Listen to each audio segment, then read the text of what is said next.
You have dozens of moments a day, hundreds of moments a week, thousands of moments a year where you have to make micro decisions of, am I going to be a good communicator, a strong business partner, give this person the benefit of the doubt, show up and work hard, do the hard thing, take the burden off of my teammates to free them up for other things. And there's times that, like, you have to do the hard thing, and you have to be willing to be dedicated and make sacrifices and be disciplined, and that is not easy. It's really hard.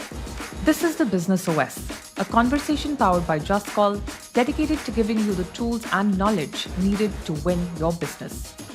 Hi there, welcome to the Business OS. Our guest today is someone who has thousands of people hanging on to his every word. His podcast is arguably the most popular sales podcast in the world, and for a very good reason. He's really that good. But today, we won't be talking about just sales. We will be discussing his long business journey, from learning lessons on the wrestling mat, to his first business selling supplements through vending machines, to making and losing big money on flour lays, and finally giving up his job as a senior account executive at Ping to bet on himself and his podcast full-time. I'm incredibly proud to present to you the co-founder of the 30 Minutes to President's Club podcast, Nick Cegelski. Join us as we talk business, sales, and of course, wrestling. Nick, welcome to the show. It's great to have you here. Oh my gosh, you dug up some stories for that intro. I just got a flashback of storing hundreds of flour lays that I was unable to sell in my refrigerator of my college apartment. Gosh, wow, that was a blast from the past. Thank you for having me. I'm really excited for this interview. Awesome, sure thing. First, really just a few rapid fire questions to get us warmed up. Ready or not? Let's do them. The first question is really, what's the biggest difference between selling and running a business? That's a really tough question. That's a good warm-up, I guess right? gut reactions that I would have is when there's so many more similarities than differences, I would say, because a lot of like being a great salesperson requires you to be really, really prepared for your conversations with prospects. It really requires you to be an efficient and effective and clear, organized communicator. You have to be a really organized, structured communicator to be, I think, a strong salesperson, because a lot of times sales conversations is you have all of this knowledge of like your product, your service, how you help people, your customer doesn't know anything, and you have to communicate pieces of your pitch, which I think a lot of times people over-rotate on thinking about all the discovery questions they're going to ask, and not enough on, okay, when it comes time for me to say, here's how I help, how do I communicate that in a very clear, easy to understand way to someone who might have a different history or background or experience from me. But now I'm just telling you about what you need to do to be great at sales. I think probably the biggest difference that I've seen is when I was a pure salesperson, I was focused on one thing, which was just like, how did we bring on as many successful customers as possible? And I was focused just on the growth element of our business. Now that I am running a business and I'm responsible for our P&L and all of like our expenses, like I think I have that added context of not only how do we grow fast and keep bringing customers on, but how do we actually do that in a sustainable and serviceable way, and also support those customers in a way that we're not, if I sold 500 customers tomorrow, our business would actually not do so great because we wouldn't be able to support all of those folks. And so I think there's just added context in terms of when you're just in sales, you just see how, that element of the function, versus when you're running a company, you see how it fits in, I think, across the broader business and how it impacts your team. So I would say I slept better at night when I was just a salesperson. Got it. Okay, great. The next question is, what's the easiest way to gain your respect? To gain my respect, you earn respect by treating people with respect. And I think you treat people with respect by being a good listener. I think you earn respect by showing up prepared for a conversation. Like this one, instantly when you did that intro, I was like, oh, wow, okay, like this is not just a, whatever podcast, this is one that you prepared for. Not that I didn't respect you already, but like that sort of raised the stakes. I think the real thing I would answer is people typically respond in kind. And if you treat someone with respect, they will typically reciprocate that respect. If you show that you're a really hard worker, your teammates will see that and be like, okay, I want to match that. So I think if you treat other people with respect, you will earn mine. Got it. Okay, next question. What's the one thing that new business owners don't give enough attention to? I think it totally depends on their background. If you don't have a sales background, my guess is actually getting out there and selling and asking people to look at your product, take a demo, buy something from you can be very, very scary. However, if you have more of a sales and marketing background, you're probably stronger in those areas and actually thinking about, okay, how does our business service this? How do we build a product that is not just like me cranking a wheel and is actually sustainable for us to scale and grow? I think that's where, at least for me, that's where one of my weaknesses was when starting a business. Okay, great. And the last and the most important question, perhaps. Does Oh boy. pineapple belong on pizza? Oh my gosh, yes, I love pineapple on pizza, and I will give you a story. There is a pizza chain in Southern California called Pizza Studio, and their big marketing thing for a while was for, I don't know, this was probably a decade ago, $7.99 you could get unlimited toppings on your pizza. And I really like pineapple on pizza. And so I went and I'm like, can I get some pineapple on that? And they put some pineapple on. I'm like, can I get a little more? And they put a little more on. And I kept asking and asking and asking. Next thing you know, there's a mound of pineapple. And the manager came up to me and said, sir, you actually have to pay extra. Like, we can't honor unlimited toppings. And luckily, I had a coupon for a free pizza. So I said, here, the whole thing's free. But yes, it definitely belongs on pizza. Awesome, great. Thanks, Nick. I think you did an incredible job of answering all of those rapid fire questions. And I think that brings us to really the next part and the meat and potatoes of what we want to go through today. To begin with, did you always want to run your own business even when you were back in college? Yeah, I did. I did. And we'll get into the meat, potatoes, and pineapple here. So I did want to run a business. I was actually an entrepreneurship minor at USC, which is where I went to school. And and you also mentioned in the beginning, I was a wrestler. I wrestled in college. And my wrestling practice partner in college was actually my current co-founder of 30 Minutes to President's Club, Armand Farouk. And so he and I would wrestle at practice, we would go to class, and then we would always come up with these different like business schemes of like, oh, we're going to start this, we're going to start that. And the first one that you referenced, the flour lays, was like, that was one we did in college. There's a really big thing in Southern California during like high school and college graduation season. I don't know if you've ever seen those flour lays that people wear around their necks. Usually like when you land in Hawaii on a trip, it's a thing out here. Like people gift them to college grads. So if you go to a university graduation ceremony, all of these vendors are there selling flour lays for people to give to the graduates. And so between my junior and senior year of college, Armand and I imported probably 300 flour lays from Thailand. Like we found a company, we like bought them wholesale, and then we stood on the street corner and we sold all of these lays.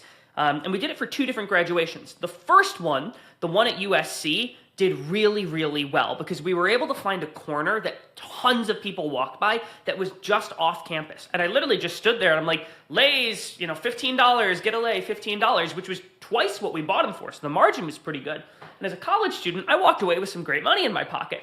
And then Armand and I were like, wow, we made some money here. Let's do this again. UCLA's graduation just across town is in 2 weeks. Let's go. Or maybe it was a month later. I don't remember the time difference. So we took all the money we made and everything else we had because it was so successful, and we put it all into importing these flour lays. And unfortunately, UCLA's campus layout is a bit different than USC's. USC's has these bottlenecks or choke points where everybody walks past to get on campus. UCLA doesn't have that. And so we actually had to go onto campus in order to find people to sell the lays to, which apparently we found out you need a permit in order to do. So we get there with hundreds of dollars of flour lays ready to sell. And within 10 minutes, we were being escorted off campus by security because they were like, you can't sell these. Like, you don't have a permit. So we, sort of tail between our legs, went back home and like we stored them in my refrigerator because they were flowers. We didn't want them to go bad. And we like wandered around all of LA for probably a week trying to sell these lays. We couldn't sell them. And we lost pretty much all our money. I had been banking on to have that summer. It was a sad point in my life. But one of my other beliefs about entrepreneurship is if you want to be successful, you have to be prepared to fall down 7 times and get up 8. And so we got up and we started the next thing. And the next thing didn't really work out either, but we got up again and we got up again and we got up again. And now we have a relatively successful venture that we're running. So long story to your answer. Got it, Nick. So I know you and Armand, of course, co-founded 30MPC, but that's not your only, or your first venture together. Tell us about how you got started really and what's the secret of this long-term partnership? How do you folks make it work?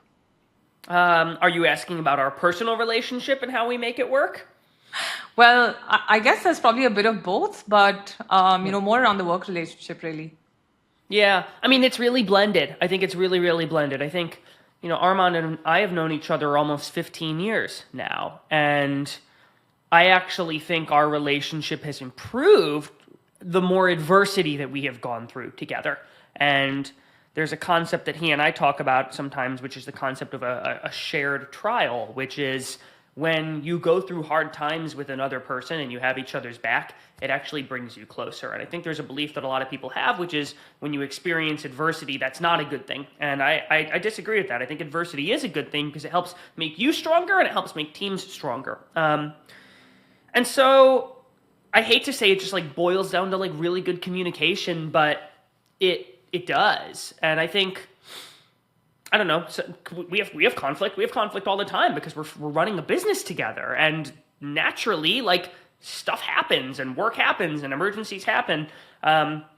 It's actually funny. Armand was in LA this weekend visiting, which is where I live, and he and I went for a 2-hour hike together, and just like working out together gave us a chance to like talk through some personal stuff, but also some business stuff. So it's not easy to make it work, but I don't know. I don't know if I'm giving you like a good practical answer other than like,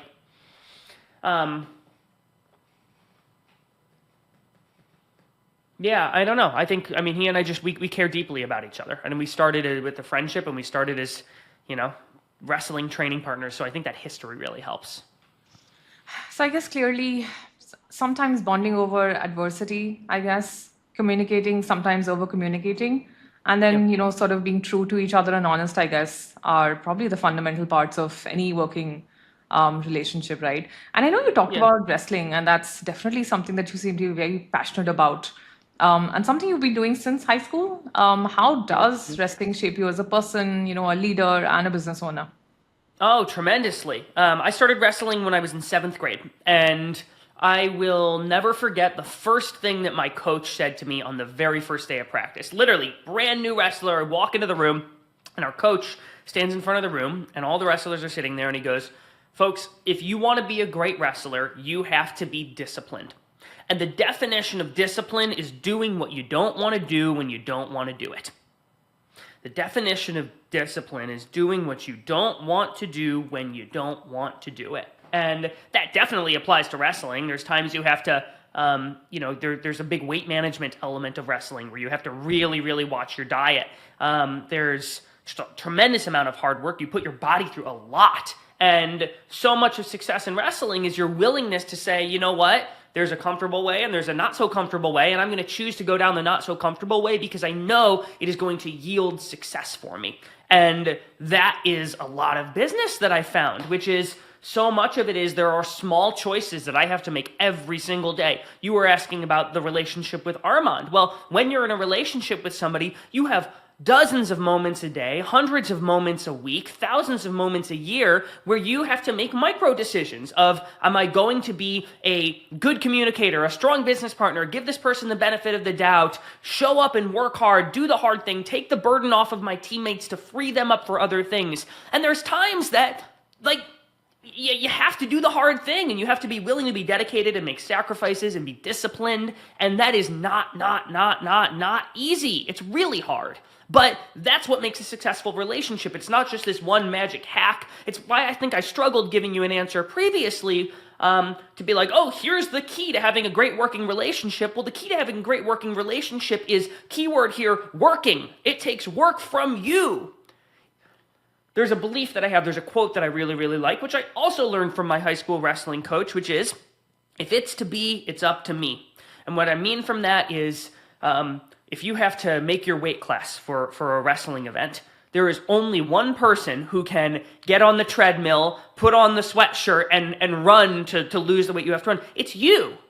And I think about that a lot, which is like if like our success, I believe, is up to me. Now that doesn't mean I don't believe I have a team, but like there's no one there to save me is the way that I think about it. Like if we're going to be successful, I have to show up and I have to do the hard work and I have to make those small, hard decisions every single day. And that's what leads to success. So yeah, wrestling taught me a lot of that. Wrestling taught me the pieces about discipline and hard work. It also taught me, about the power of your attitude. There's a really great quote that I read, which is, your attitude is more important than facts. Your attitude is more important than your circumstances. And there's really only two things that we can control in our life, which is our work ethic and our attitude. And when you focus on that element of your circle of control, I feel like good things happen. And even if good things don't happen, when you control your attitude, or at least do your best to, you can have a more positive perspective on where things are. So yeah, wrestling taught me a lot. I still hear in my head lessons that I got from my high school and college coaches in my head every single day. So yeah, it was a really special sport, and I'm still involved in it. I still coach. I think there were so many amazing life lessons and everything that you just shared. So many sort of principles to live by. But I think that do hard things is probably one of the most powerful, right? And it really rings true for us across so many things, right? Like you said, if it's, sports or weight management or running a business or a partnership, for any of those things, if you're willing to put in the work and really do the hard things at the time that it counts, that's going to give you the best odds of being successful and really enjoying whatever it is that you're putting yourself to at that point of time. So that's super powerful. Yeah. I mean, we talk about it in sales also, which is one of the things that I've been talking about a lot recently, is success in sales is determined by the number of uncomfortable conversations that you are willing to go seek out. If you think about cold calling, which is I know something Just Call can help with.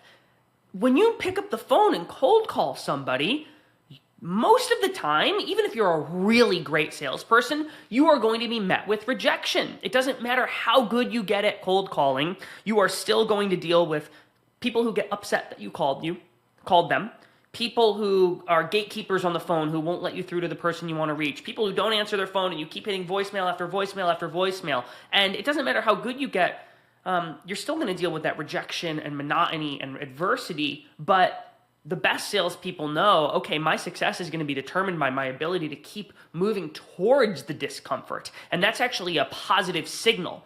I've been trying to lean on this one more, which is anytime I have to make a decision, I usually think about what is the path that I don't want to go down, because that's usually the one that's right. Like when you're faced with two choices, oftentimes you're like, okay, which is the one that I really don't want to have to do? And that's usually the right path to go. And that goes back to the discipline thing, doing what you don't want to do when you don't want to do it. So when I'm at a restaurant and I have a choice between a cheeseburger and fries and a salmon salad, I usually like, well, I don't really want the salad, but that tells me I should probably be ordering the salad, and I have been. But sometimes I still have a cheeseburger. Let's not lie. Yeah, I think at some of those moments, there's a little voice in my head that says, just eat the fries. Yeah. And I find that voice honestly wins. But I think as long as, health, like all other things, if you're able to balance things, I think in the short and the long term, I think for the most part, you're good. Well, there's another quote, which is discipline equals freedom, right? Discipline leads to freedom, which is, yes, if you 80% of the time choose to eat the salad, then you have the freedom to be like, okay, you can eat the cheeseburger every now and then, and it doesn't ruin your life, right? You're not truly negatively impacting your health. So yeah, I don't want people to think I'm so maniacal that I don't enjoy my life whatsoever. I absolutely do. And that's actually been a focus of mine also, which is, okay, when I'm not working, when I'm not pushing, how do I really ease off, and how do I do things that restore me? Because that allows me to work very, very hard the next day. So I hope people don't sit here and think, wow, this guy has no life whatsoever, because I sort of have a life. Okay, great. Talking about, your work life really and 30 minutes to the President's Club, what led you to sort of start off the podcast in the first place, and what's really the vision and, the mission behind it? Sure. So early in my professional career, once I graduated from university, I didn't go and say, let me go start a business. I went and took a normal job. And I started working in technology sales. And I had no idea what I was doing. I mean, I had started these companies before, but I wasn't formally trained as a salesperson. And so I was a new salesperson, and I wasn't that good at it. Like, I had a lot of enthusiasm and energy, and I think I have decent emotional intelligence, but like, when I made a cold call, I had no idea what am I supposed to say when the person goes, hello? And so actually, if you look behind me, I've got this electric bike, and there's pretty bad traffic in Southern California where I live, and I don't like sitting in traffic. So I would ride that bike to work. It was a 12-mile ride. It's an electric bike, so like it wasn't that hard of a workout, and it was really fun. And I had this big speaker on the bike, and I must have looked so ridiculous because I would listen to sales podcasts while biking to work. But I learned a lot on those shows. I learned a lot. And I've always been a pretty big podcast listener. I think it's a function of being in SoCal where you're in the car a lot, and I don't like just having dead time where you're sitting there just staring at the road or listening to the same music again and again and again. So I like using podcasts and audiobooks as a way to like make the driving not so soul-sucking. So I listened to all these sales podcasts, and I kept listening to them as I progressed through my sales career. But I started to get frustrated because I didn't feel like the value density of those shows was always there. And what I mean by that is I might listen to a 60-minute podcast where the guest would spend a considerable amount of time talking about, their love of sports, or they really like eating sushi. And oh, by the way, when you go to a sales meeting, you've got to sell value. You've got to have empathy. You've got to be a hard worker. And I would sit there and I'd be like, I know that stuff, but tell me like what you actually do. I felt like there was a lot of sales content around the, hey, here's what to do, but not enough on the technical, here's how to do it. And that really, really frustrated me because I didn't want to listen to an hour-long podcast for someone to tell me I had to be a hard worker. I knew that. I wanted to know, okay, when I sit down and I'm about to show a proposal to a customer, what's the best practice for sharing that with them? Or when somebody says, hey, we're looking at one of your competitors, what's the right way to respond in that scenario? And so at the same time, Armand, my co-founder, was working as a VP of sales up in the Bay Area, San Francisco. And he and I would always talk, and he also was listening to a lot of podcasts. And he and I would talk almost every single week to exchange, hey, what's working for you? What subject line are you using right now? What are you saying on your cold calls? And finally, we were like, hey, what would happen if we started a podcast and we made it where we brought on top performing sales professionals and we grilled them, not on the what to do, but on the how to do it. What are the things that they're doing, saying, writing? What's their step-by-step process? When they run into this, how do they respond? And then what if we went even further and recorded with the guest for an hour, but anything that they said on the show that wasn't truly actionable, usable, we didn't publish in the final product so that the listener got the most dense 30 minutes possible. And we were both like, cool, this actually could be really, really good content. It's going to teach us a lot because literally in the early days, it was literally just we would bring on salespeople who were way above our league, and we would just ask them questions about, hey, I'm working a deal right now. What would you do if you were in my shoes? And I got so much knowledge downloaded into my brain from these folks who were way, way better at sales than me. So we got probably 12 weeks into the show and we started to do pretty well. And I could talk about some of the early things that we did to get traction. And you might actually like me too, because there's some hustle stuff that we had to do where it's not just we started publishing and we had an audience. We had a plan. But that's the origin story of why we started. Wow, I think that's really interesting, right? And I'm assuming the answer to this is no, but did you ever feel any imposter syndrome at all when you were starting out with this? I actually feel it more now than I did when I first started.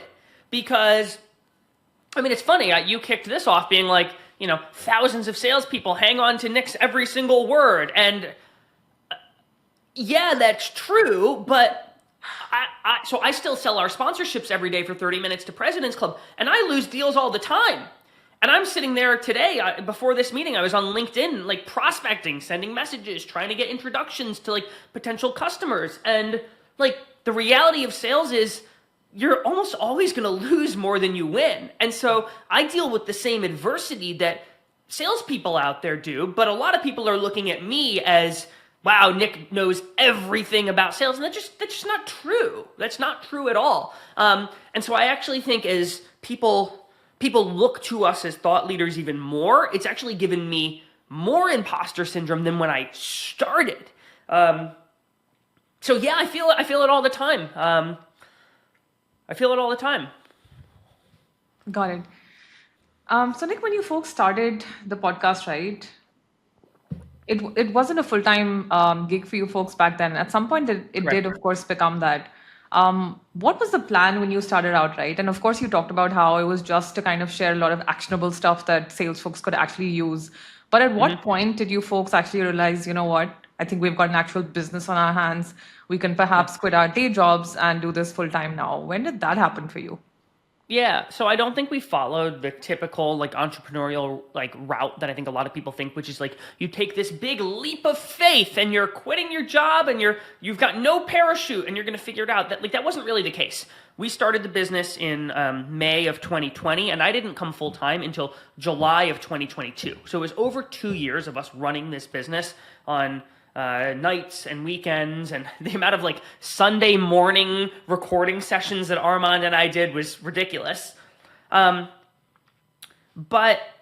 we did a good job, and we had a plan to grow in the first 6 months. We wanted to solve the sort of 0 to 1 cold start problem where it's like, it's very easy to start a podcast. It's very, very hard to grow a podcast, especially in the early days. Going from 0 to 1 listeners is actually harder, in my opinion, than going from 1,000 to 2,000 listeners. Because if the content's good, your audience will share. The hardest part in the beginning is just like, how do you get an audience in the beginning? And so we were very, very intentional in our growth and marketing strategy to grow the listenership. And so, I don't know, probably 4 or 5 months in, we started to get pretty hot. We were probably at like 10,000 downloads a month. Like we spiked pretty quickly. And so we started to pick up small sponsorships here and there. You know, we networked. I started meeting with people. And we were probably doing, I don't know, $200,000 a year in sponsor revenue after the first year, because we had a really popular podcast and it was going well. And so we kept that sort of trajectory over the next year, that growth trajectory. And we got to the point where I was like dollar per hour wise, I was making way more doing 30 minutes to President's Club for 10 hours a week than I was my full-time sales job for 45 hours a week. You, of course, come from, a sales background, so that's a huge plus for you. For business owners who don't come from a sales background, right, what would your tips really be for building their business? Because as we always say, founders should be the first salespeople of the company, right? So what are your tips for those folks? Talk to people. Talk to people. I'm serious. Call people, get Zooms, find people in your network. It doesn't have to be a hard sales pitch yet. If I'm a very technical founder and I'm like, I got to go sell some deals to start, you don't need to have this hard sales pitch or rah-rah presentation or beautiful sales deck.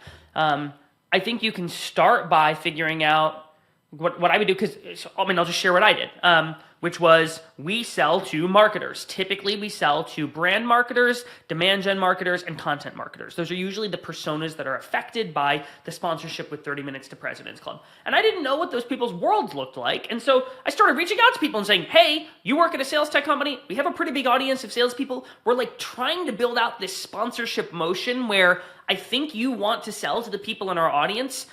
I don't really know what that looks like yet, but can I talk to you? Because I'm curious about some of the things that matter to somebody like you. And when you show up like that, as opposed to, we run the #1 sales podcast, want to buy something, especially when you're still figuring out exactly what your sort of offering is going to be, now I could get on and I literally could just interview those people and be like, okay, so talk to me about this. How have you seen other people do it? What's worked well? Here's sort of my perspective on it. And sometimes those turn to people being like, yeah, we'd love to support you. Can we like start small? Other times they're like, there was nothing there, but I learned a lot. And so I think, one, you just have to go talk to people and do not be afraid to reach out and like, you have to put yourself out there, and people will ignore you. People will say no. People will be rude, but that's okay.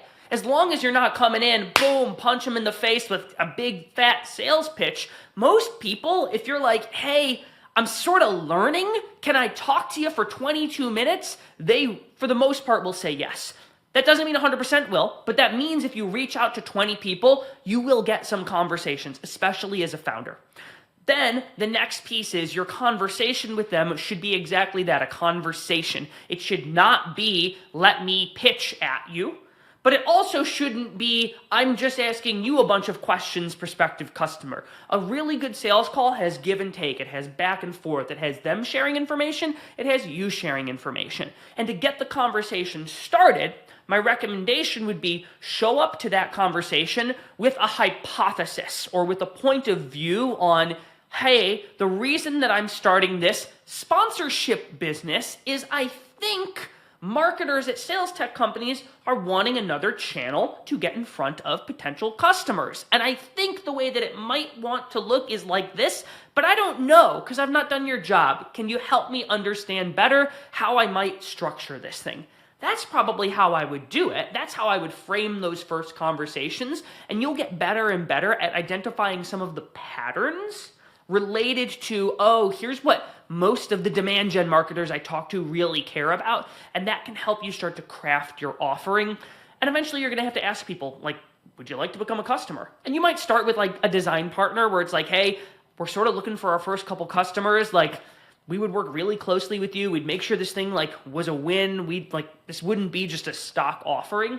So that's another route you could go in those conversations. But the first piece is you have to talk to people. It's not something you do with ChatGPT. It's not something you do just scouring the internet. It is something you do having conversations with human beings. I said it before, success in sales is determined by the number of uncomfortable conversations you are willing to go have. And especially if you're a new founder, especially if sales or marketing is not your background, those are going to be really uncomfortable. But it's required, and discipline is required, which is doing what you don't want to do when you don't want to do it. So that's where it starts. Go talk to people. Got it, Nick. I think that's a really good way to wrap up all of that. And who would have really thought that on an episode with you, I think one of the main messages would have been that the best sales pitch is no pitch at all. It's just really talking to people to begin with. True. And, one of my last questions for you, and I know we could go on and there's really so much that we could talk to you about, but one of my last questions is really if you could go back and talk to yourself from when you were just starting out the business, right, and really thinking about it and working on it, what would you perhaps have, told yourself or done differently?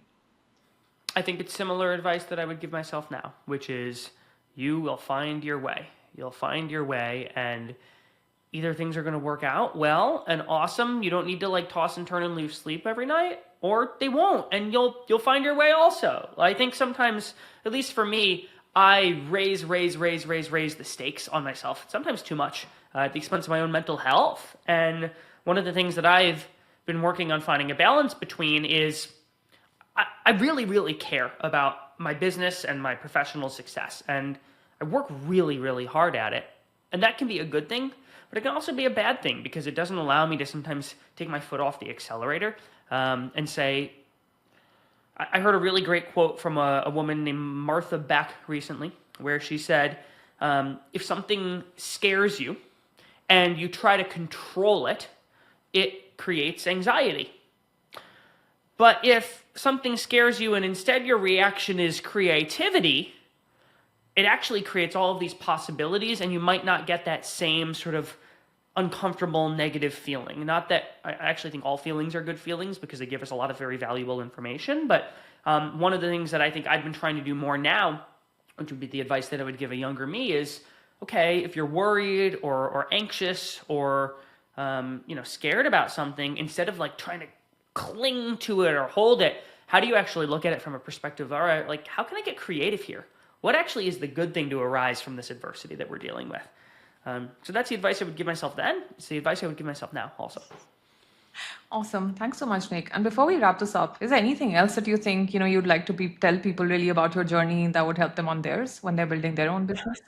The biggest thing that has helped me as a human being and a business owner has been writing in one of these every single night. I'm holding up a notebook. I've been writing in a journal every single night since I was in 6th grade, because the girl whose locker was next to mine in the middle school didn't have a crush back on me, and I was just so upset as a middle schooler, so I had to go write my feelings out.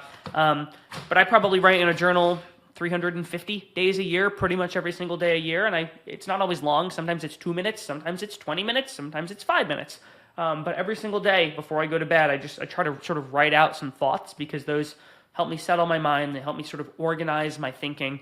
And then I will do some planning for the next day, and I'll start to think about, okay, tomorrow, how do I want to show up? What type of person do I want to be? What are some of the challenges that I anticipate I'm going to face tomorrow? And how do I want to respond to those challenges? And sometimes that act of pre-planning, how I will deal with adversity, sometimes, a lot of the time, most of the time, it helps me when the actual moment comes, make the right, oftentimes the hard decision. So small thing, but writing a journal has really, really changed my life.